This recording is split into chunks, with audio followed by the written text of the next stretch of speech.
Unveiling the meaning of earthed up. Hello, English language enthusiasts. Welcome back to our channel, where learning English is always an adventure. Today, we have a fascinating phrase to explore: earthed up. This phrase is not just about the earth beneath our feet but carries a specific meaning that we often come across in gardening and agriculture.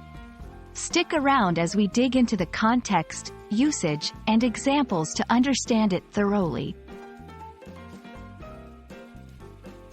Earthed up refers to a gardening technique where soil is piled up around the base of a plant. Why is this done? It's to support the plant's growth, protect it from cold, or enhance the production of certain vegetables, like potatoes. When we say a plant is earthed up, we're talking about adding soil to promote its health and yield. But earthed up can stretch beyond the garden. Metaphorically, it can describe a situation where someone is overwhelmed or burdened.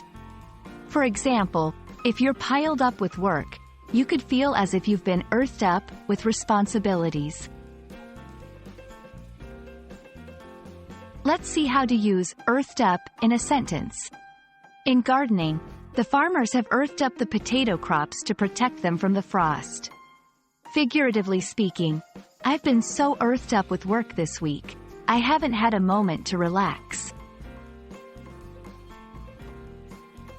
A common mistake learners make is using earthed up in a context that has nothing to do with the original gardening reference or its metaphorical extension. Remember, it's not a phrase to describe general emotions or to replace buried in contexts unrelated to work or challenges.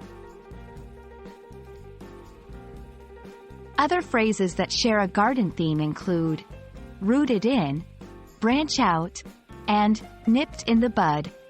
Each of these phrases also has literal and figurative uses that are great for enriching your English vocabulary.